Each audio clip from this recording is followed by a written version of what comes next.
I'm currently about to start prepping for a job that I've got tomorrow, which is for a new brand that's launching. The videos that we're going to be shooting are 2 hero videos, which are kind of showing the product in use, as well as some more lifestyle videos, which will then be cut down into social media videos. There'll also be a stills component, which I'm not doing. We've got a photographer doing that. So it's going to be a big day on set. So the cameras we're using are the FX6 as well as the FX2. The primary will be the FX6, which I will be operating using the Easy Rig, and the FX2 will be used by Matt. So I'm gonna get all of the settings synchronized across both these cameras so that we're all good to shoot tomorrow.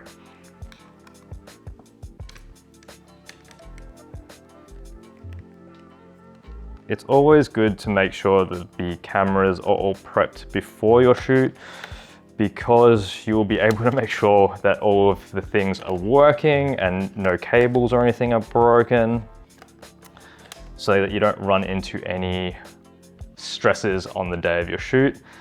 I've got a video about the prep process that I go through prior to a shoot on my channel, which I can link up in the top left or top right hand corner if you want to find out more about how I prep my gear. But essentially, yeah, just gotta make sure that everything's working and the cards are formatted and all the file names are the same or like individual, so that when it comes to post-production, everything is organized and there's no confusion what footage came from which camera. So there's a smaller chance that the wrong LUT is used on the cameras. Generally, I usually take a couple of hours, maybe 1 to 2 hours to prep all of the gear, just so that I know that everything is working the way that I like it to work, because one less stress on the day of the shoot is always nice.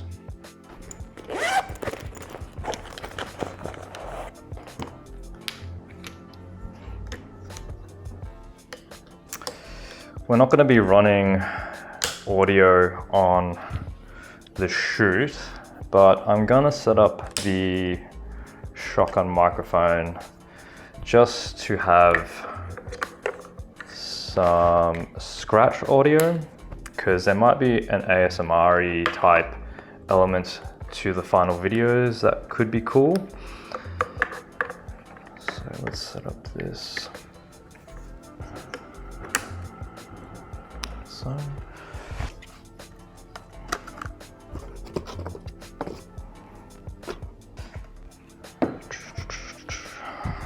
And we're going to be using the Hollyland Pyro 7 as the transmitter to a director's monitor, so that the client can see what is happening on screen.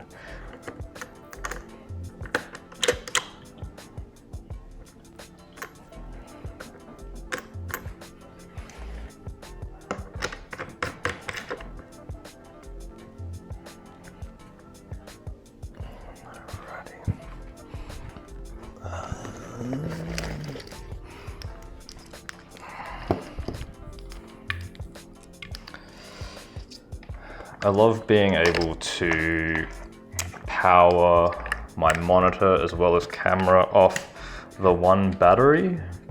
It just means that you have to charge less batteries throughout a shoot day, which is always preferable. Especially when you're traveling, you don't have to travel with as many chargers and things like that, which is nice.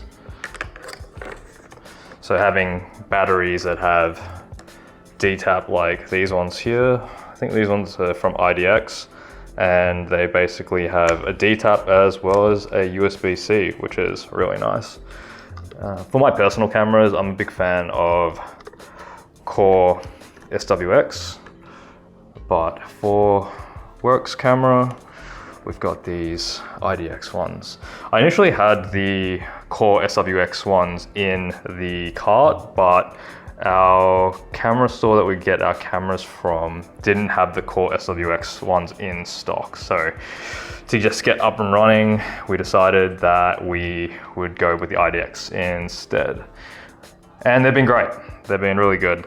But the annoying thing is that the IDX batteries don't charge on the OEM charger that comes with the FX6. They do charge with the older charger, the one that came with the FS5. So that's what I've been using to charge all of our batteries.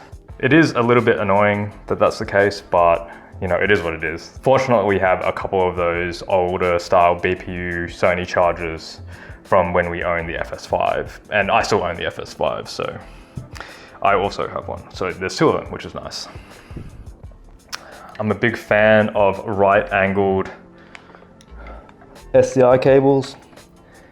Just allows you to have a slightly cleaner build. And the hyper thin ones are really, really nice because they don't get in the way as much. And they're very flexible, so make for much tidier rigs. I can't say that I'm a massive fan of coiled cables. I just think they're really chunky and they really get in the way. But that's just me. That's just me. I feel that they do have their place, but I prefer a slightly more streamlined hyper thin style cable, just because it makes maneuvering your monitors and bits and pieces a lot easier. Cool.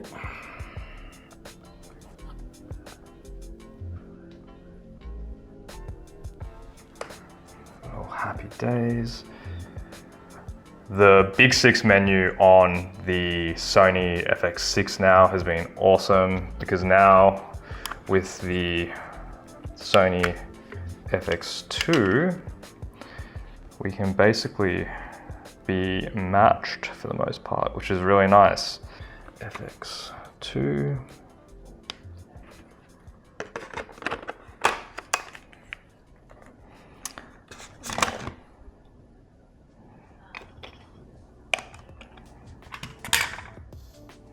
A nice platform to be able to hold the camera.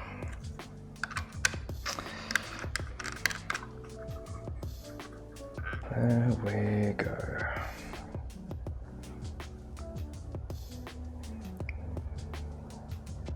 So I've decided to go with all eye for the codec, just so we have a little bit better quality for if we need to grade it and things like that. So let's see. Actually, I don't think the cards are going to be fast enough on this particular one, so I'll just go drop back. So the settings on both cameras will be slightly different. I'm just worried about drop frames using the all eye function. And let's turn the handle audio off so that we have audio in camera, which is nice. I don't know if you saw my previous YouTube short, but I wish that the compact FX series of cameras had slightly more detailed audio meter situations, because currently there's no numbers of where the decibels are.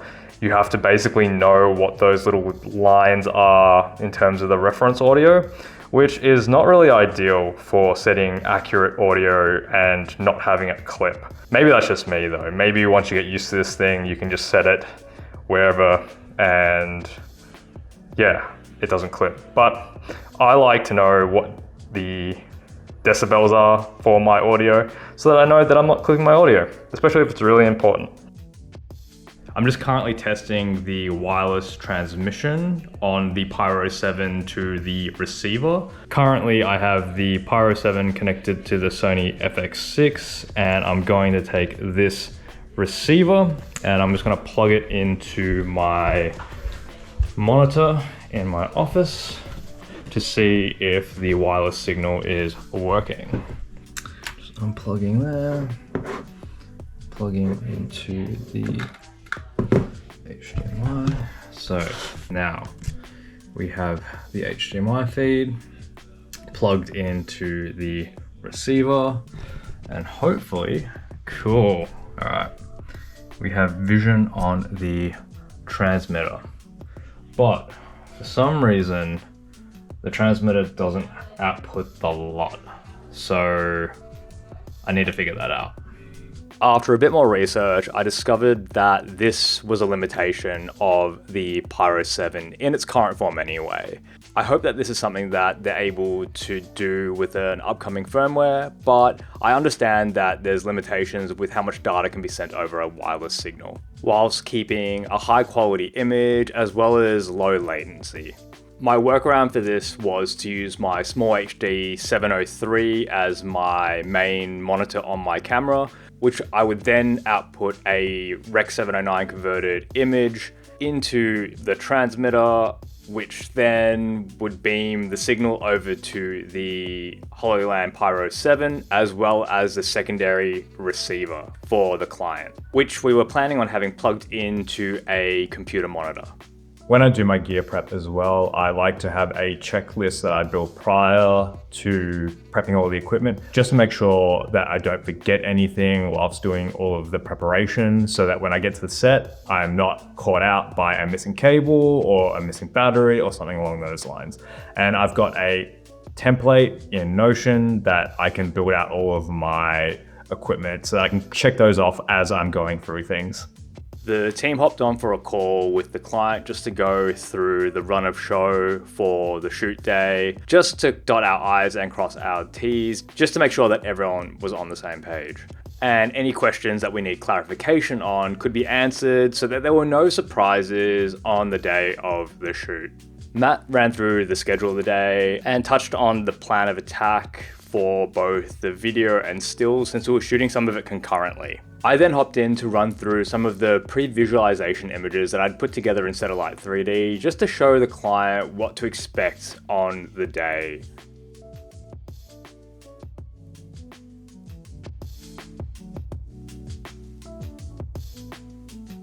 After our pre-production call with our client, I hopped into another call with my lighting team, the fantastic people at Candlelight Lighting, Alex and Geordie, to go through the more detailed technical breakdowns of the lighting, as well as the run of show on the day.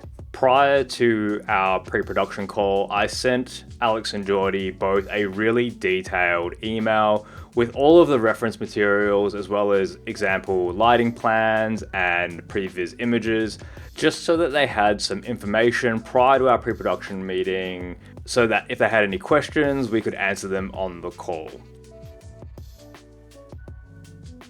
I mentioned in a previous vlog that we had a hard in and hard out of this location. So we all arrived a little bit early and started unloading the vans so that when we got access to the location, we could basically bump everything in. The crew on this shoot was pretty stripped down, so I was my own AC. So I spent the start of the day building cameras and getting everything set up. I'd spoken to Alex and Geordie during the pre-pro meeting about the look and feel that we were after, being a bright, high-key commercial feel. And I talked through what I thought the lighting could look like from a fixture positioning aspect, but also kept things pretty flexible for them to get creative with the lighting also. So they were able to get on getting all of the lighting fixtures in place so that we could then start to mold the light once I'd finished building cameras and we were in the location.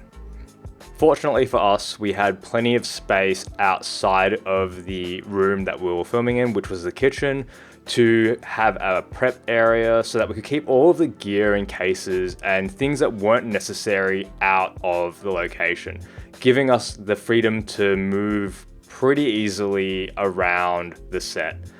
Our approach for lighting was to light from the outside so that there would be very minimal stands on the inside, allowing us to move around the space without having to dodge stands and things like that, giving us the ability to quickly move through the coverage that we needed to gather, because it was quite a tight schedule and there was a lot to get through within the day. Our photographer Justine had an additional setup inside the house, which was for flat lay photography.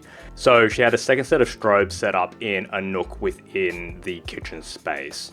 This allowed us to quickly move between the video portion of the day to the scheduled flat lay portion without losing too much time between setups. Can I help with anything? maybe if you don't mind taking this monitor, I'll put antennas on it, because my thought process was I tried to beam like a signal to the receiver from here, but it doesn't send the LUT over. Right. So sending signal from here to here have LUT, and then and then you can like do a loop out of this into the big monitor. Sure. So then you can have the 916 crop on this, and then full screen on the other. So we meet in the corner. Yeah. Move the TV and that kind of thing. Yeah. Yeah.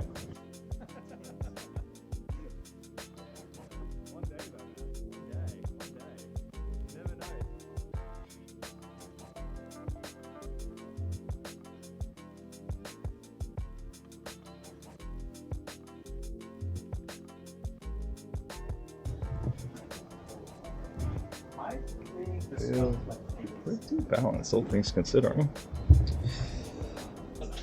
But like location-wise, this is.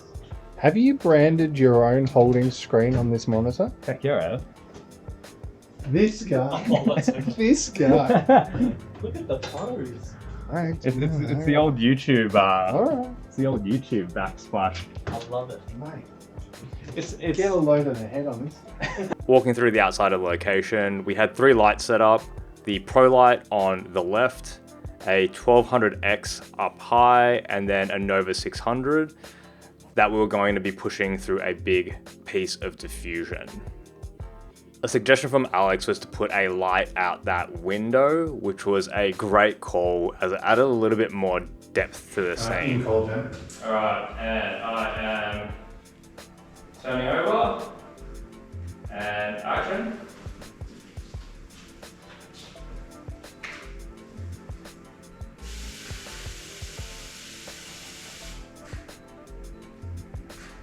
Having all of the lights outside meant that we were able to cover all of the action from a variety of different angles with multiple cameras, 2 shooting video and 1 stills, without getting in each other's way too much, which allowed us to really power through all of the coverage that we needed.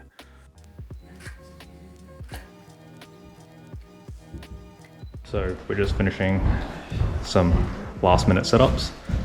How do you feel, Matt? It's good. It's just flipping good.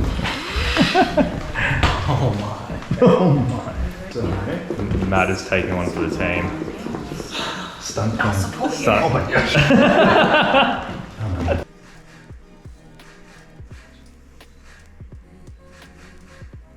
Like, do you want to like just Hollywood that, or like even just bring it in? I'll move this chair out. Yeah.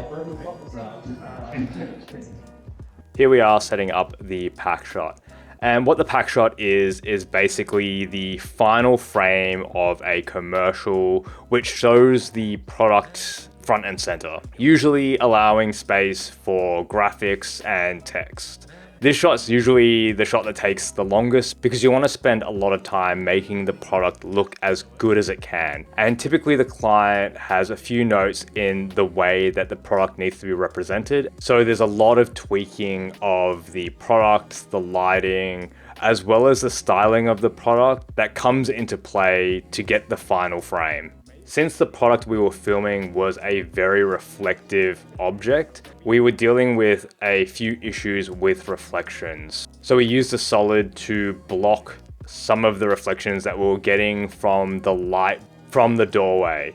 And when we were going to roll, we actually put up another solid above the product to block the light that was coming from the skylight above us.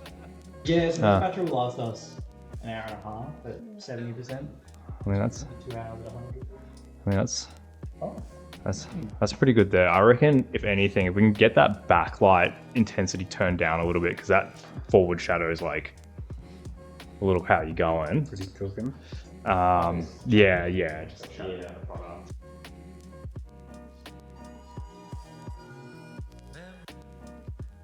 Since we were shooting 2 different products, we had to shoot 2 different pack shots. And basically the way that we scheduled things was that we had the pack shots back to back, enabling us to quickly set up the next pack shot without having to move all of the lights around again to get the shot. We ended off the day getting some overlay for the second video. Once we had blocked what the talent were meant to be doing in the scene, we were able to quickly capture all of the coverage that we needed for the second video before we had to bump out at 5. At the end of a shoot day, you've got to leave the location better than you found it. So we're setting up some interviews for our Specsavers case study video, and we're in a slightly larger room than I was expecting, which is really nice. So time to get set up. The interviews that we were filming at Specsavers were a couple of testimonials with the team that we worked with on the Specsavers of Oz shoot, which I've talked about in one of my earlier vlogs. It was a couple of key interviews that we needed to get to tie our case study video together. Since I knew that both of our talent were wearing glasses, I decided to go for a very large diffuse source so that I could better position the light so there wouldn't be reflections in the glasses. If you made it to this part of the vlog, thanks for watching, and I'll catch you in the next one.